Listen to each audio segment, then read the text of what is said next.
Then we learn about the reluctance, magnetomotive force. We called it as MMF. Then we learn about the permeance. We seen a problem on this permeance also. Okay. Then magnetic circuit, comparison of magnetic circuit and electric circuit. Switch off your mics, please. Okay. Now today's lecture we are going to start our lecture from series magnetic circuit. आज हम अपने lecture के लिए series magnetic circuit with air gap, then parallel magnetic circuit. ये circuit क्या होते हैं ये हम समझने जाने वाले हैं. इसमें हम क्या करने वाले हैं series magnetic circuit में जब हम अनदर साइज के मटेरियल यूज करते हैं जिसके क्रॉस सेक्शनल एरिया या तो छोटा होता है या मिडिल साइज का होता है या फिर बड़ा होता है. जब हम ऐसे साइज के कंडक्टर्स यूज करते हैं मैग्नेटाइजिंग पर्पज के लिए, जब हम ऐसे टाइप के कंडक्टर्स यूज करते हैं तब फ्लक्स पर क्या इफेक्ट होता है, मैग्नेटोमोटिव फोर्स पर क्या इफेक्ट होता है, ये हम इस पार्ट में देखने जाने वाले हैं. इसमें हम क्या सीखने वाले हैं, इसके लिए जो एक्सप्रेशन है, फॉर्मूलाज है, वो सीखने जाने वाले. Okay, see here we are going to start the new point of first chapter 1.3 series magnetic circuit. This is a diagram for the series magnetic circuit. ये आपको डायग्राम दिख रहा है सीरीज मैग्नेटिक सर्किट के लिए. ओके, अगर electric circuit को आपको देखना होगा series electric circuit, then this is a diagram for the series electric circuit. What is mean by series, what is mean by parallel? You have any knowledge about this series and parallel circuits? आपको पता है क्या series क्या होता है, parallel क्या होता है? What is mean by series?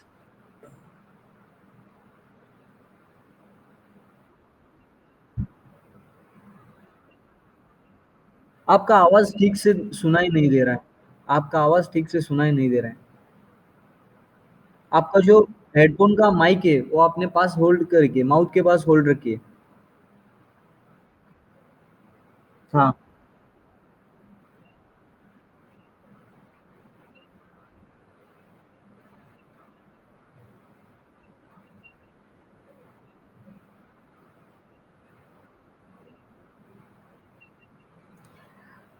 नहीं, थोड़ा बहुत गलती से कुछ आप बोल रहे हैं. देखिए सीरीज सर्किट क्या होती है और मैग्नेटिक सर्किट क्या होती है. देखिए सॉरी, सीरीज सर्किट क्या होती है और पैरेलल सर्किट क्या होती है. पैरेलल सर्किट क्या होता है ये हम अगले पार्ट में देखेंगे. पहले सीरीज सर्किट देखिए. यहाँ पर आपको ये माउस दिख रहा है, कर्सर कर्सर की मूवमेंट आपको दिख रही है क्या?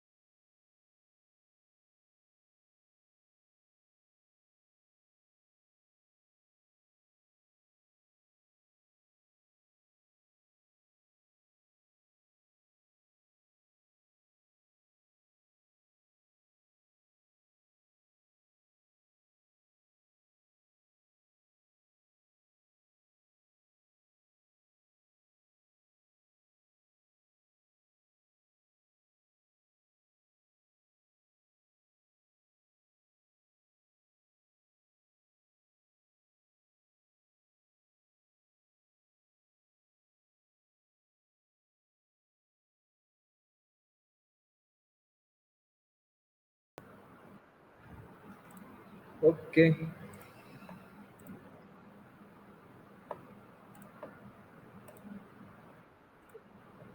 अब दिख रही है ना स्क्रीन? ओके, तो फिर हम सीरीज मैग्नेटिक सर्किट के बारे में बात कर रहे थे. सीरीज यानी क्या होता है? See here, the resistances R A, resistance R B and resistance R C are connected.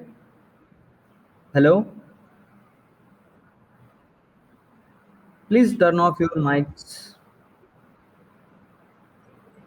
The resistance RA, resistance RB and resistance RC are connected one after to each other. Means यहाँ क्या हुआ है देखो, resistance RA के बाद resistance RB directly connected है, RB के बाद डायरेक्टली RC कनेक्टेड है, और इसका जो लूप है वो इधर क्या हो रहा है, कंप्लीट हो रहा है, इसे हम क्या कहते हैं, सीरीज मैग्नेटिक सर्किट कहते हैं। सपोज यहाँ से अगर कोई ब्रांच टेक्स प्लेस होता और यहाँ पर बीच में हम एक वन रजिस्टर कनेक्ट कर देते, तो इसको हम क्या कहते हैं, पैरेलल सर्किट कहते हैं। इसकी डायग्राम हम आगे के अपने पार्ट में देखेंगे। See here a series magnetic circuit में बारे में हम बात कर रहे थे। Please turn off your mics, mic turn off करा। Hello hello, mic turn off करा। देखिए यहाँ पर हमने सीरीज मैग्नेटिक सर्किट शो किए। ये इलेक्ट्रिक सर्किट है, सीरीज इलेक्ट्रिक सर्किट। इसको समझने के लिए हमने यहाँ पर ये प्लेस किया था। जब आर ए, आर बी और R C one after one connected to each other, तब हम उसे क्या कहते हैं, सीरीज इलेक्ट्रिक सर्किट कहते हैं। उसी तरह यहाँ पर हमने एक सीरीज मैग्नेटिक सर्किट दिखाया है। इसमें अंतर क्या है, इसमें what is the difference between this? Here see here, the cross sectional area, the cross sectional area of this A is very small, then the cross sectional area of this B area A2, which is represented by A2, is greater than this one. Okay, and the cross sectional area of this one is bigger than comparison to this A and B. means यहाँ क्या हुआ है, cross sectional area of ए जो है उससे बड़ा B है, और बी से बड़ा कौन है, सी एरिया है। इसे हम कैसे रिप्रेजेंट किए हैं, इसको हम एरिया A1 से रिप्रेजेंट किए हैं, इस बी पार्ट को एरिया A2 से रिप्रेजेंट किए हैं, और इस सी पार्ट को हम एरिया A3 से रिप्रेजेंट किया है। इसमें से एक के ऊपर हमने क्या किया है, मैग्नेटिक सर्किट बनाने के लिए कॉइल माउंट किया है, जो ए पर माउंट किया हुआ आपको दिख रहा है। This is visible to all? ये क्लियरली आपको दिख रहा है क्या? Okay, see here what they told us. It is called as a series magnetic circuit because it consists of three parts A, B, C connected one after to one in a chain form. यानी क्या, जो ये part A है, ये part B है और ये part C है, ये कैसे कनेक्ट किए हैं, each other connected in a chain form, one after one. ये क्या किए, ए के बाद बी कनेक्ट किया हुआ है, बी के बाद सी कनेक्ट किया हुआ है, और इसका जो लूप है वो सी के बाद फिर से ए को कनेक्ट किया हुआ है। इसलिए हम इसे क्या कहते हैं, सीरीज मैग्नेटिक सर्किट कहते हैं। और ये divided into, this is divided into three parts. One part is A part, another is B and one another is C part. The length of these parts are L1, this is not 1, this is L, L1, L2 and L3। यानी क्या, जो ये part A है इसका length हमने क्या decide किया है, इसे हम L1 कहेंगे। बी पार्ट का जो लेंथ है इसे हम L2 कहेंगे, और सी पार्ट का जो भी लेंथ है इसे हम क्या कहेंगे, L3 कहेंगे। Same that the area B A1, A2 and A3 means क्या, जो ये पार्ट ए है इसका एरिया को हम क्या कहेंगे, A1 कहेंगे, बी पार्ट के एरिया को हम A2 कहेंगे, और सी पार्ट के एरिया को हम क्या कहेंगे, A3 कहेंगे। Whereas the permeability has mu R1, mu R2 and mu R3. We know the relative permeability is indicated by mu R, mu R. Therefore, the relative permeability of this A part will be mu R1, the relative permeability of this B part be mu R2, and the relative permeability of this C part be mu R3. Okay, this is clear to all? समझ में आ रहा है आपको ये क्या हो रहा है? हॅलो, समजायला लागले का मी काय सांगतोय ते? आपण एक सिरीज मॅग्नेटिक सर्किट घेतले, त्याला सिरीज मॅग्नेटिक सर्किट का म्हणले, कारण की एरिया जे आहेत ते वेगवेगळे आहेत, डिफरन्स आहे त्याच्या एरियामध्ये। A1 हा स्मॉल आहे, A2 हा मीडियम आहे आणि A3 हा काय आहे, लार्ज आहे। आणि आपण त्याला सिरीज मॅग्नेटिक सर्किट का म्हणले, because these three parts are connected each other one after one in chain form. हे कसं आहे, चेन फॉर्म मध्ये एकमेकाला कनेक्टेड आहे। ए बी ला कनेक्टेड आहे, बी सी ला कनेक्टेड आहे, सी ए ला कनेक्टेड आहे, म्हणजे काय आपण सिरीज मॅग्नेटिक सर्किट असं म्हणले। आणि याच्यामध्ये काय केले, जो ए पार्ट आहे त्याच्या लेंथला आपण L1 म्हणले, बी पार्टला L2 म्हणले, बी पार्टच्या लेंथला आपण L2 म्हणले, आणि सी पार्टच्या एल ला आपण लेंथला आपण काय म्हणले, L3 म्हणले। वेअरॅज एरियाला आपण काय म्हणले, ए पार्टच्या एरियाला A1 म्हणले, बी पार्टच्या एरियाला A2 म्हणले, आणि सी पार्टच्या एरियाला आपण काय म्हणले, A3 म्हणले। वेअरॅज परमॅबिलिटी जे आहे ए पार्ट जो आहे एवढा, ए पार्टच्या परमेबिलिटी काय आहे, म्यू R1 आहे. बी पार्टचा परमेबिलिटी म्यू R2 आहे आणि सी पार्टचा परमेबिलिटी म्यू R3 आहे. ओके, समजा लागले हे काय आहे, फक्त त्याच्यामध्ये कन्स्ट्रक्शन सांगितले, बरोबर ना? Okay, good. Then let the coil of n numbers of turns are to be mounted on any one part of the material and current be I ampere. म्हणजेच काय, see here what they told us, हमने क्या किया है, n number of coils जो भी है वो हमने माउंट किया है किसी भी एक पार्ट पे. आप ए पर भी माउंट कर सकते हैं, बी पर भी माउंट कर सकते हैं या फिर सी पर भी माउंट कर सकते हैं. हमने यहाँ किस पर माउंट किया है,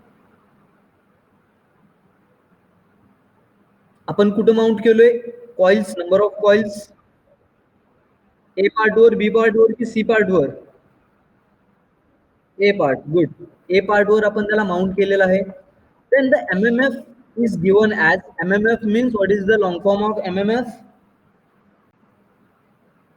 Hello. Good. Magnetomotive force. We have the formula for magnetomotive force, which is represented by F is equal to N into I, and it is measured in, it has a unit ampere turns. We all know about this. Okay. अपन हे सगळं theory मध्ये बघितलेलं, इसे हमने theory में देखा था. F is equal to क्या होता है, N into I होता है. नंबर ऑफ टर्न्स हमने वहां माउंट किए हैं. Okay, this MMF is establishes a flux which is same for all three parts. Let S1, S2, S3 are the reluctances of the each part A, B, C. Okay, यहाँ पर क्या बताया गया है, जब MMF हम फाउंड करेंगे, F is equal to N into I से हम MMF फाउंड कर सकते हैं. लेकिन यहाँ पर क्या बताया गया है, जो भी फ्लक्स है, फाई जो भी है, वो हर एक पार्ट में, या फिर वो पार्ट ए हो या पार्ट बी हो या फिर पार्ट सी हो, इस तीनों पार्ट में जो भी हमारा फ्लक्स है वो क्या रहेगा, हमारा कांस्टेंट रहेगा. ओके, यहाँ पर देखो क्या बताया, this MMF establishes a flux which is same for all the three parts. यानी जो भी हमारे पार्ट ए है, पार्ट बी है और पार्ट सी है, इसमें जो हमारा फ्लक्स होगा वो क्या होगा, एक ही रहेगा. यानी ए पार्ट में भी फ्लक्स फाई ही रहेगा, बी में भी हम रिप्रेजेंट उसे फाई से ही करेंगे और सी में भी हम उसे फाई से रिप्रेजेंट करेंगे. लेकिन हमारा जो रिलक्टेंस है, रिलक्टेंस मानो क्या होता है, what is the definition of reluctance? Opposition, magnetic flux, opposition to the magnetic flux. That means the opposition occurred by this A will be different as compared to this B and C. Then the opposition offered by this B part will be different as compared to A and C, and the opposition offered by this C part will be different as compared to A and B. मानो क्या होता है, हमारा जो reluctance है वो ए part का अलग होगा, बी पार्ट का अलग होगा और सी पार्ट का भी अलग होगा. ओके, तो इसीलिए हम पार्ट ए का जो रिलक्टेंस है उसे हम S1 से डिनोट करेंगे, पार्ट बी का जो रिलक्टेंस है उसे हम S2 से रिप्रेजेंट करेंगे और पार्ट सी का जो भी रिलक्टेंस है उसे हम S3 से रिप्रेजेंट करेंगे. यहां तक आपको समझ में आ रहा है? ओके, हमने F is equal to MMF is equal to N into phi से रिप्रेजेंट किया है. The MMF establishes a flux, जो भी एमएमएफ फ्लक्स एस्टेब्लिश करेगा उसे हम, वो क्या रहता है, तीनों पार्ट में, तीनों पार्ट में क्या रहता है वो, हेलो, तीनों पार्ट में जो भी हमारा फ्लक्स है वो क्या रहेगा, सेम रहेगा रहेगा या डिफरेंट रहेगा? सेम रहेगा, बरोबर. और जो हमारा रिलक्टेंस है यानी opposition to the flow of flux जो भी है वो क्या रहेगा, डिफरेंट रहेगा. It is depend upon, it is depend upon the conductivity of that material. अगर ए बी सी इसकी कंडक्टिविटी अलग होगी तो जो भी ये रिलक्टेंस अपोज करेगा फ्लक्स को वो क्या रहेगा, डिफरेंट रहेगा. इसीलिए हमने उसे S1, S2 और S3 से रिप्रेजेंट किया है. Okay, we have a formula that S is equal to L upon mu 0 mu R into A. Okay, आपको ये पता है formula S is equal to क्या रहता है, L upon mu 0 mu R A. इसे हमने थ्योरी में देखा था. तो फिर S1 का जो फॉर्मूला होगा वो क्या रहेगा, हेलो, S1 का जो भी फॉर्मूला होगा वो क्या रहेगा?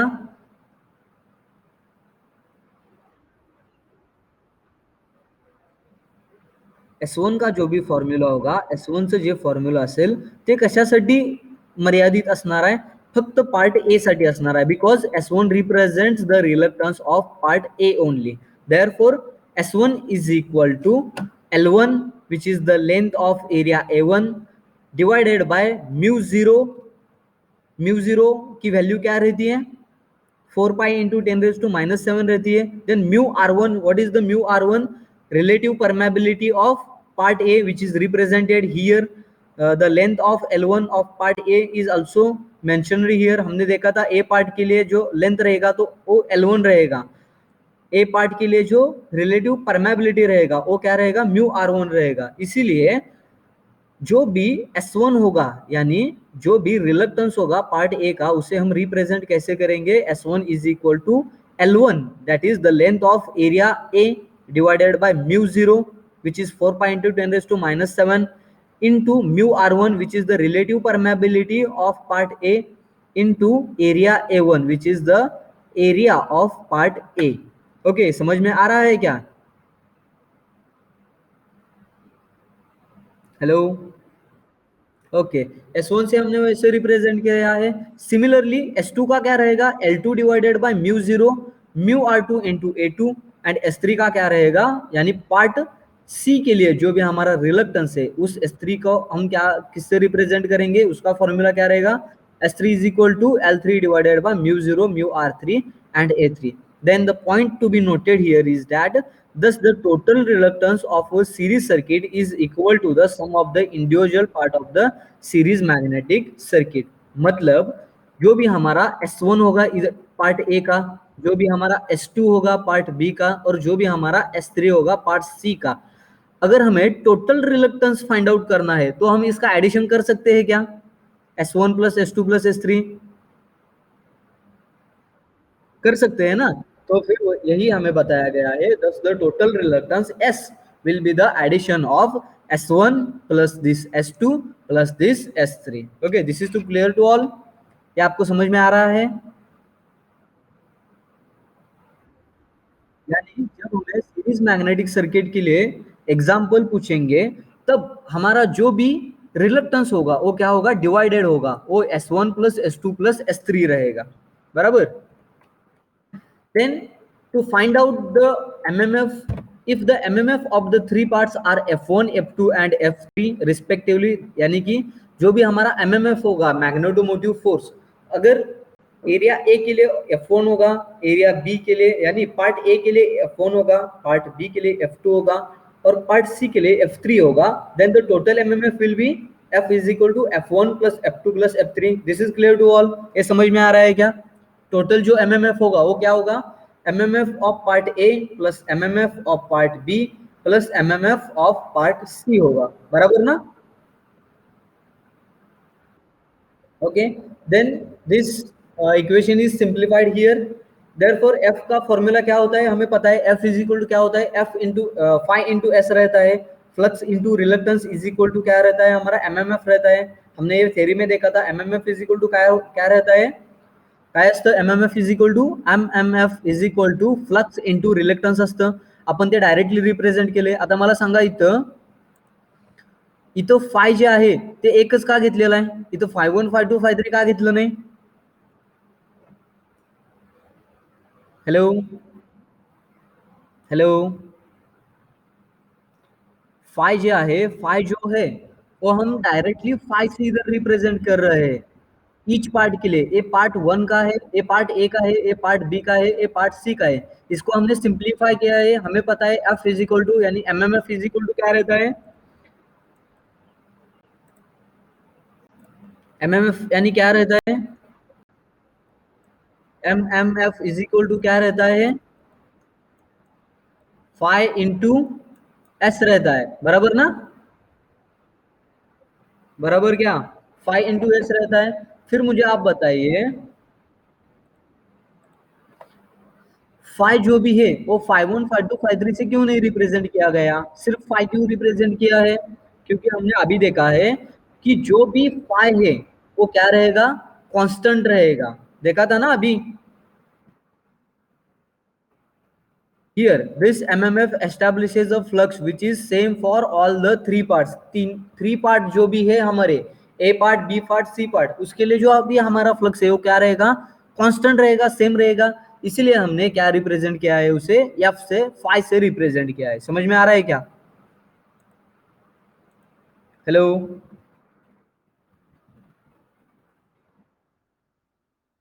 Okay, then the reluctance of each part be S1, S2, S3. Therefore, phi into S1 plus phi into S2, F3 is equal to phi into S3 is added here. Then the common this phi is taken out, and in bracket S1 plus S2 plus S3 is put here. We all know the total reluctance of series circuit is equal to the sum of the all individual parts of the series circuit. Therefore, S1 plus S2 plus S3 will be total reluctance S. Therefore, we can calculate this as F is equal to, that is the total MMF of series circuit is nothing but flux into reluctance, total reluctance. Okay, this is clear to all. समझ में आ रहा है क्या ये? Okay.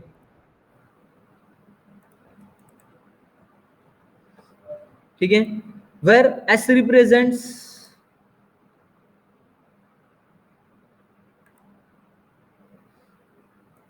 here, where S represents the equivalent reluctance of series magnetic circuit given by S is equal to S1 plus S2 plus S3।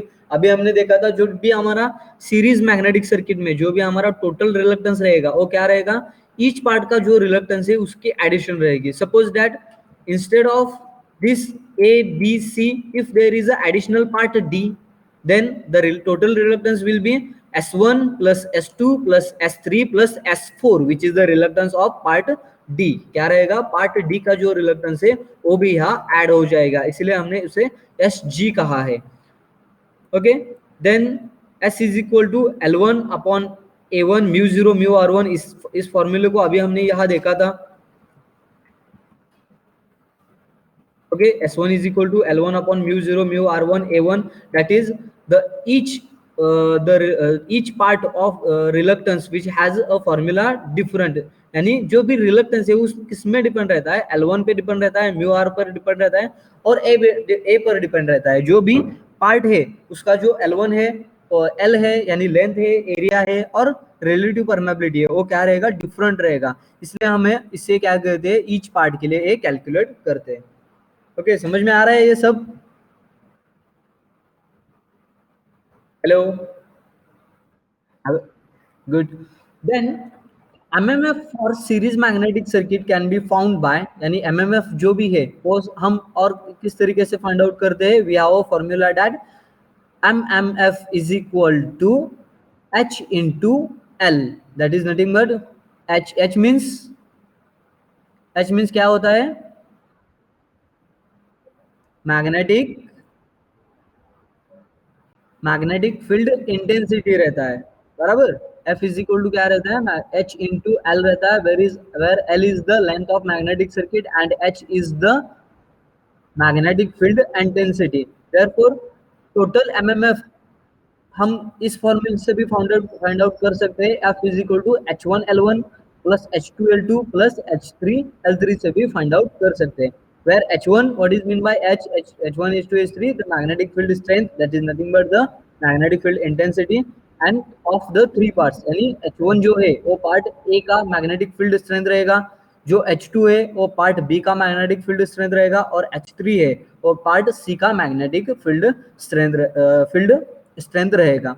The overall conclusion of this series magnetic circuit is that important points of the series magnetic circuit is that flux through all the parts of series circuit will be same। यानी हमने अभी यहाँ देखा था जो भी हमारा flux है वो कितने भी पार्ट रहे, एक रहे, दो रहे, तीन रहे, या फिर चार पार्ट रहे, जो भी हमारा फ्लक्स होगा वो सीरीज मैग्नेटिक सर्किट में, मैं फिर से बात कर रहा हूँ, सीरीज मैग्नेटिक सर्किट में वो क्या रहेगा, कांस्टेंट रहेगा। यही वही बात हमें यहाँ बताई गई है, flux through all the parts of series magnetic circuit will be same। Then the total mmf which is represented by F is equal to the sum of the all individual parts of the circuit। हमने ये भी यहाँ देखा है, जो भी हमारा magnetic MMF रहेगा मैग्नेटोमोटिव फोर्स जो भी रहेगा वो ईच पार्ट का एडिशन रहेगा, that is nothing but magnetomotive force of part A plus magnetomotive force of part B and magnetomotive force of part C. इसका जो भी F1 F2 F3 है इसका वो एडिशन रहेगा। Then the total reluctance S is equal to the sum of the reluctances of all individual part. This is also same as per point 2 जो भी हमें यहाँ बताया गया है। F इज इक्वल टू क्या रहेगा, addition of each separate part of series magnetic circuit, like that the reluctance is also the addition of each part of the series magnetic circuit, यानी S इज इक्वल टू क्या रहेगा, S1 plus S2 plus S3 रहेगा। ये बात आपको समझ में आ रही है क्या?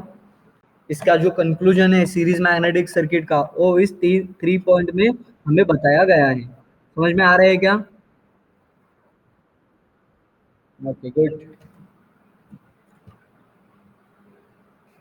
Then here we are moving towards the second point of series magnetic circuit। हमें वहाँ एक पार्ट बताया गया था सीरीज मैग्नेटिक सर्किट में, हमने देखा था सिर्फ यहाँ डिफरेंस क्या है, हमने यहाँ एयर गैप प्रोड्यूस किया है। आपको दिख रहा है?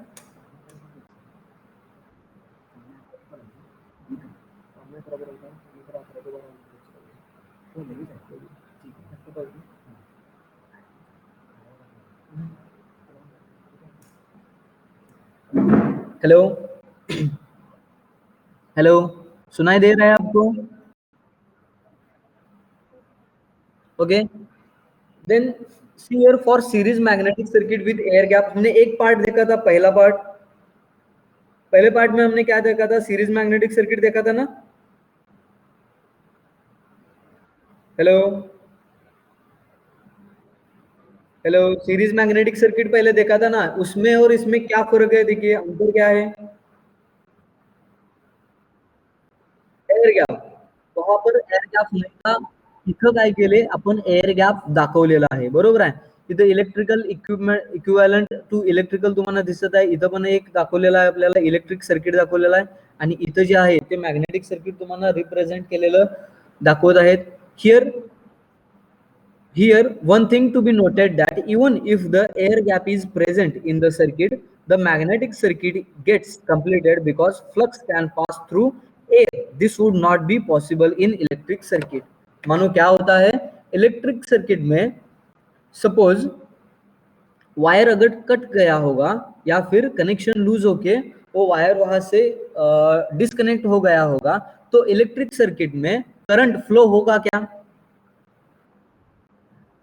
आपल्या घरामध्ये बल्ब असतं, तिथे ज्यावेळी लूज कनेक्शन असतं त्यावेळी बल्ब काय होतं, बंद पडतं, बरोबर आहे ना। 1 सेंटीमीटरचं जरी अंतर असलं तर त्यामध्ये काय होतं, बल्ब बंद पडतं, बरोबर आहे ना। हॅलो, बरोबर। पण मॅग्नेटिक सर्किट मध्ये तसं होत नाही। मॅग्नेटिक सर्किट मध्ये काय होतं, जर एअर गॅप असेल तर फ्लक्स काय होतं, तिथून फ्लो होत असतं, बरोबर आहे। इथं काय सांगितलंय बघा, here one thing to be noted that even if the air gap is present in the circuit, the magnetic circuit is gets completed because flux can pass through air. This would not be possible in the electric circuit. That is, in magnetic circuit even there is a air gap between two joints, then also the flux can transfer from one side to another side, but in electric circuit this would not be possible, that is current does not flow from one part to another part if there is a air gap between two connections। अगर to connections में air gap होगा तो electric circuit में current pass नहीं होगा, और magnetic circuit में अगर एयर गैप होगा तो फ्लक्स जो है वो क्या होगा, अपना पाथ कंप्लीट कर लेगा, because flux can pass through the air. आपको पता है हमारे जो ट्रांसमिशन लाइन है वो वायरलेस करने के लिए एक्सपेरिमेंट्स किए जा रहे हैं, इसके बारे में आपको पता है क्या?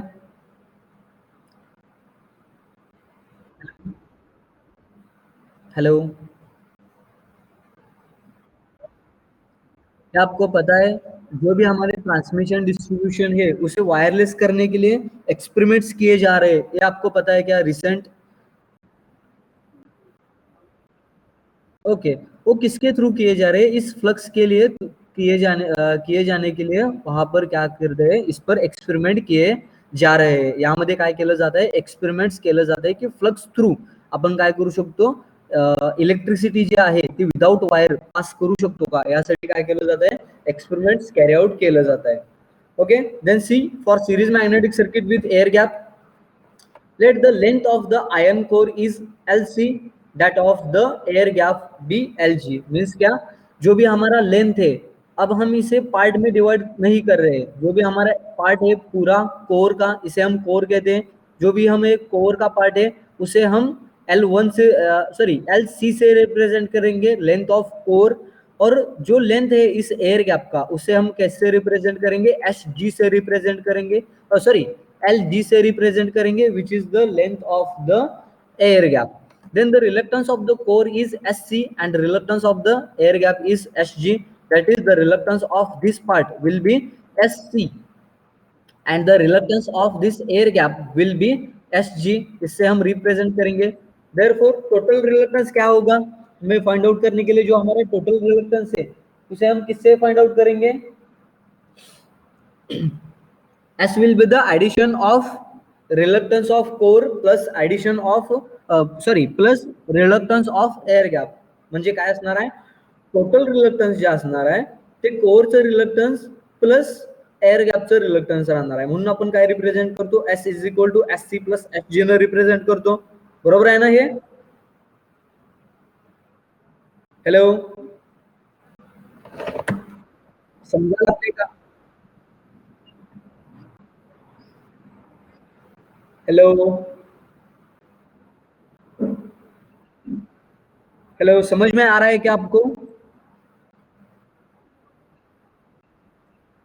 गुड. देखिए हमने सीरीज सर्किट में देखा था part A, part B, part C, आज पहले के डायग्राम में इधर. ओके, हियर जो टोटल रिलक्टेंस है वो क्या था, S A plus S B plus S C था. इधर हमने पार्ट को डिवाइड किया था ए बी सी से, लेकिन हम एयर गैप के सर्किट में क्या किए हैं, डायरेक्ट कोर का एक एरिया बताया है इधर, उसे हम ए सी से रिप्रेजेंट किए हैं, और एयर गैप का एक लेंथ लिया है, उससे हम क्या कहेंगे, ए जी से रिप्रेजेंट किए हैं उस एरिया को. जो भी लेंथ है इस कोर का उसे हम एल सी से रिप्रेजेंट किए हैं, और एयर गैप का जो भी लेंथ है उसे हम एल जी से रिप्रेजेंट किए गए. इसीलिए सीरीज सर्किट में क्या आता है, total reluctance is the addition of each reluctance of each part, यानी कि जो भी पार्ट हमने डिवाइड किया है उस पार्ट का एडिशन जो होगा वो टोटल रिलक्टेंस होगा, यानी S C is equal to S C plus H G होगा. और ए एस सी क्या है, Sc is the reluctance of core and Hg is the reluctance of this air gap. Therefore, total reluctance will be Sc plus Hg. Then we have a formula that Sc is equal to how we are going to calculate the Sc. Sc is going to be calculated as Lc divided by mu 0 up into mu Rc into Ac, which is Ac is nothing but the area of core. Relative permeability mu Rc is nothing but the relative permeability of core. Mu 0 is constant 4 pi into 10 raised to minus 7, and Lc is the length of core. Like that, Hg is also represented here. Hg, how we are going to Lg divided by mu 0 AC. यहाँ पर air gap पे mu R जो रहेगा वो क्या रहेगा, 1 रहेगा, इसलिए हमने यहाँ उसे रिप्रेजेंट नहीं किया है. Hg इज इक्वल टू क्या रहेगा, Lg which is nothing but the length of this air gap. Then mu 0 is the 4 pi into 10 raised to minus 7, this is constant, and AC is the area of the core. Okay, this is clear to all. Sorry, यहाँ एक printing mistake है, ए सी नहीं रहेगा, यहाँ क्या रहेगा, ए जी रहेगा, which is the area of the air gap. ये क्लियर है क्या आपको? Then see here, so total reluctance SC, putting this value into this, आपण काय केलं, हे जे व्हॅल्यू आहेत SC आणि HG चे हे व्हॅल्यू या इक्वेशन मध्ये डायरेक्टली इथं पुट केले. S is equal to LC divided by mu 0 mu RC AC plus LG divided by mu 0 AG. This is not C, this is G. Therefore total MMF is equal to F is equal to MMF of core plus MMF of air gap. Like that हमने क्या किया, हमें पता है जो भी series circuit है उसमें MMF भी क्या होता है, ऐड रहता है ईच पार्ट का. Therefore F is equal to FC plus FG. Therefore F has a formula phi into S C, phi जो है वो कांस्टेंट रहेगा सीरीज में, यानी पार्ट जितने भी पार्ट हो गए उसमें जो फाई है हमारा फ्लक्स वो क्या रहेगा, कांस्टेंट रहेगा। लेकिन लेकिन एमएमएफ जो है, रिलक्टेंस जो है वो क्या रहेगा, डिवाइडेड में रहेगा। इसलिए हमने एफ को रिप्रेजेंट किया है F C plus F G, और एफ सी का फॉर्मूला क्या रहेगा, F phi into S C रहेगा, और एफ जी का जो भी फॉर्मूला है वो क्या रहेगा, फाई इंटू एस जी का रहेगा। लाइक दैट हमने यहाँ भी क्या किया है, फाई जो है वो हमने कॉमन यहाँ निकाला है, और S C plus S G लिखा है, और S C plus S G हमारा क्या रहता है, S C plus S G is equal to S रहता है, यानी एफ इज इक्वल टू क्या रहेगा, फाई इंटू एस रहेगा। समझ में आ रहा है ये आपको? लास्ट में क्या रहेगा, F is equal to phi into S रहेगा, because S is S C plus S G is the addition of this S. Therefore final formula F is equal to phi into S ही रहेगा air gap में भी। समझ में आ रहा है क्या? Okay, thank you for joining today. We are going to stop here, and from tomorrow we are going to start the new point of this chapter. Thank you.